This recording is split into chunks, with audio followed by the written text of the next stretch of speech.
আসসালামু আলাইকুম। রোজা তো চলেই আসলো, তাই না? তো রোজার মধ্যে ইফতারিতে যেই জিনিসটা আমার যেই জিনিসটা বেশি ভালো লাগে এটা হচ্ছে টুনা ক্যান দিয়ে কিছু একটা তৈরি করলে, কারণ ঝটপট কুইক করে একটা কিছু করা যায় এবং খেতেও খুব মজা লাগে। টুনাটা আমার অনেক বেশি পছন্দ। টুনা স্যান্ডউইচ, টুনা দিয়ে হচ্ছে পাস্তা, টুনা দিয়ে ফ্রাইড রাইস। তো আজকে আমি যেটা করব সেটা হচ্ছে টুনা দিয়ে কাবাব।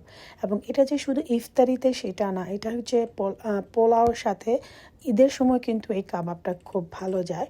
তো আমি এখানে 2টা লাইট টুনা ক্যান নিয়ে নিয়েছি এবং আমি পানিটাকে খুব ভালো করে চেপে চেপে যতটুকু পারছি ততটুকু ফেলে দিছি। এটা চাইলে তোমরা চালনিতে ঢেলে তারপরে পানিটাকে ছাইকা নিতে পারো, বাট আমি এইভাবেই করে নিছি, নিনজা টেকনিক, বুঝছো? তো এখানে আমি হচ্ছে টোনার 2টা ক্যানের সাথে আমি এখানে প্রায় 15টার মতো ছোট ছোট আলু দিয়ে দিলাম। তারপরে এখানে আমি পেঁয়াজ কুচি, তারপরে হালাপিনিও কুচি, তারপরে ধনিয়া পাতা কুচি, এইগুলো হচ্ছে আমি এখানে দিয়ে দিলাম। তোমরা চাইলে এখানে কাঁচামরিচ দিতে পারো, বাট আমি কাঁচামরিচ ছিল না, এই জন্য হালাপিনিও দিয়েছি। শুকনো স্পাইসেসের মধ্যে ছিল ব্ল্যাক পেপার, চিলি ফ্লেক্স, তারপরে ভাজা জিরের গুঁড়ো, একটু হলুদের গুঁড়ো, পাপরিকা পাউডার আর ব্ল্যাক পেপার। আর আমি এখানে আবার লবণ, আর এখানে আমি প্রায় 4টা বা 5টার মতো রসুনের যেই কোয়া সেটাকে আমি হচ্ছে এখানে ক্রাশ করে দিচ্ছি। এবং এই রসুনের ফ্রেশ যে স্বাদটা এটা পুরো কাবাবটাকে টেস্ট চেঞ্জ করে দেবে এবং এটা খুবই মজা লাগে রসুনটা দেওয়ার পরে। চাইলে তোমরা রসুন পেস্ট ব্যবহার করতে পারো, বাট এভাবে ফ্রেশ রসুন ক্রাশ করে দিলে কাবাবটা খেতে খুবই মজা লাগে। তো আমি এখানে সবগুলো রসুনকে ক্রাশ করে নিচ্ছি। আর এখানে আমি 2টা ডিম ব্যবহার করব। তো ডিমের যে সাদা অংশটা সেটা ব্যবহার করব না, আমি হচ্ছে ডিমের যে কুসুম সেটা ব্যবহার করব। কারণ তুমি যদি ডিমের পুরো ফুলটাই ব্যবহার করো তাহলে তোমাকে এখানে ব্রেড ক্রাম্ব দিতে হবে। তো আমি এখানে ব্রেড ক্রাম্ব দিতে চাই না, আমার যে অরিজিনাল যে মাছের যে ফ্লেভারটা সেটা যাতে থাকে, এই কারণে আমি এখানে ব্রেড ক্রাম্ব দিব না। তো আমি সাদা অংশটাকে রেখে দিছি কাবাবটাকে ভাজার জন্য, আর কুসুমটা দিয়ে কাবাবটা খুব সুন্দর করে আমি এখানে হচ্ছে মেখে নিব। এমনভাবে মাখবো যাতে আলু, মাছ, মশলা সব একে অপরের সাথে মিলে যায় এবং কেউ যখন কাবাবটা খাবে মুখে দিলে তাদের 1 মিনিট ভাবতে হবে এটার ভিতরে কি কি দিছে। সো এমনভাবে কাবাবটাকে খুব ভালো করে মিক্স করতে হবে, আলু যাতে কোনো দানা দানা না থাকে। এই তো দেখো কাবাবটা খুব সুন্দর মিশে গেছে একে অপরের সাথে। তো এখন আমি যেই ডিমের সাদা অংশটা সেটাকে আমি একটু বিট করে নিচ্ছি, কারণ এটার মধ্যেই হচ্ছে আমরা টুনা কাবাবটাকে ভাজবো। আমরা ব্রেড ক্রাম্ব দিয়ে ভাজবো না, আমরা নর্মাল ওয়ে খুবই সুন্দর শুধু ডিম দিয়ে ভাজবো। আর ডিমের তুমি যদি এখানে পুরো একটা ডিম ফেটে নাও না, তোমার তেল সব একদম ডিম দিয়ে ভরে যাবে। আর সাদা অংশ দিয়ে করলে তেলটা সুন্দর থাকে, কাবাবটার গায়ের রঙটাও অনেক সুন্দর হয়। আর ব্রেড ক্রাম্ব দিয়ে করলে ভালো লাগে না আমার কাছে। তো এই তো, এবং ব্রেড ক্রাম্ব দিয়ে করলে আমার কাছে মনে হয় তেল বেশি দিয়ে করতে হয়। আমি এটা বেশি তেল দিব না, অল্প একটু তেলে এটাকে ভাজবো।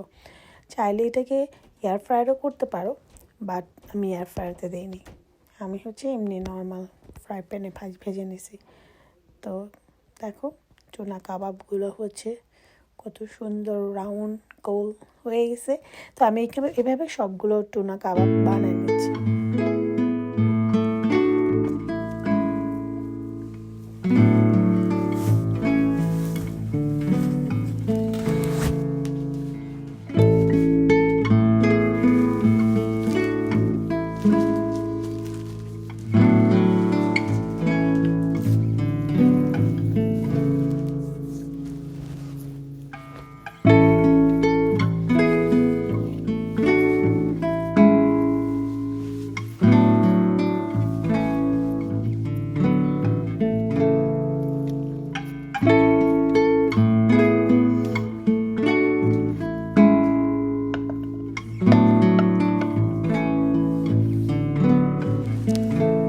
তো আমি শেষের দিকে 4টা টুনা কাবাবের মধ্যে হচ্ছে শ্রেডেড চিজ দিলাম। আমি দেখতে চাইছিলাম যে শ্রেডেড চিজ দিলে অ্যাকচুয়ালি টুনাটা খেতে কেমন হয়, টুনা কাবাবটা। তো এই কারণে হচ্ছে 4টার মধ্যে আমি হচ্ছে শ্রেডেড চিজ দিয়ে তারপরে বানিয়ে নিয়েছি কাবাব।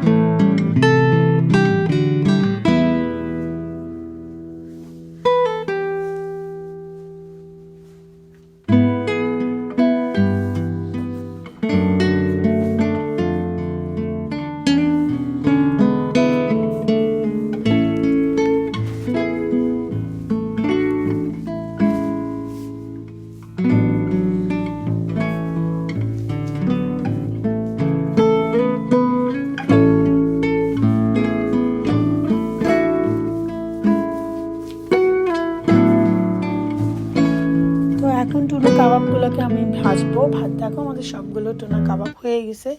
আর আমি কোনো ব্রেড ক্রাম নিয়ে নিই, ডিমের যে সাদা অংশ এটা দিয়ে আমি টুনা কাবাবগুলোকে ভেজে নেব। আবার একটু ডিমের সাদা অংশটাকে আবার একটু ফেলে দিলাম, যাতে সুন্দর করে কাবাবগুলোর সাথে সবগুলো কাবাব যাতে ভাজা যায়, এবং এতটুকু দিয়েই সবগুলো কাবাব ভাজা হবে। আমি এখানে অল্প একটু তেল দিয়ে দিলাম, বেশি তেল দিব না। তারপর ডিমের সাদা অংশে চোবাইয়া তেলের মধ্যে ছাড়া দেবো। এবং আমার এই হ্যান্ড গ্লাভস কুকিংয়ের জন্য, সো এটা অসুবিধা নেই গরম তেলে। আর তেলটা এতটা গরম হয় না, মাঝারি গরম হয়েছে। তো এখন আমি সুন্দর করে সবগুলো দিয়ে দিচ্ছি।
তোমাদের কাছে যদি আজকে আমার ভিডিওটা ভালো লেগে থাকে অবশ্যই আমাকে জানাবে, ঠিক আছে? আর তোমাদের আমাদের তো রোজা শুরু হয়ে গেছে বাংলাদেশের শুক্রবার থেকে।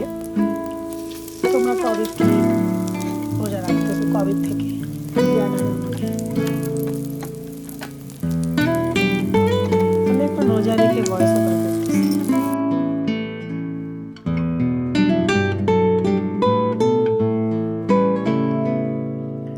কত সুন্দর কালার হয়েছে না? এবং এটা খেতেও খুবই মজা। অল্প তেলে ভাজা, এবং তোমরা যারা তেল খেতে পছন্দ করো না, আশা করি তোমাদের কাছে ভালো লাগবে। এবং এটা পোলাও দিয়ে খেতে অনেক মজা লাগে, যে কোনো ডিপিং সস দিয়ে খেতে আরো বেশি ভালো লাগে।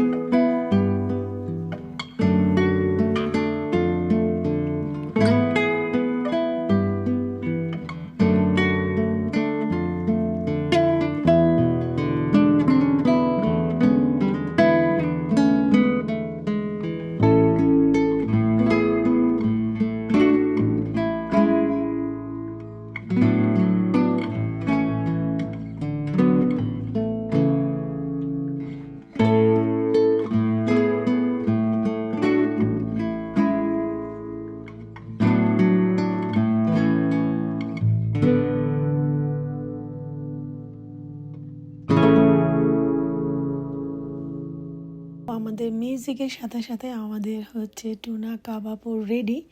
এবং এটা গরম গরমের থেকে একটু ঠান্ডা হলে খেতে বেশি ভালো লাগে। গরম গরমও খেতে ভালো লাগে, বাট ঠান্ডা হলে এটা একটু খেতে বেশি ভালো লাগে। তো আশা করি তোমাদের কাছে আমার আজকের টুনা কাবাব ভালো লাগছে।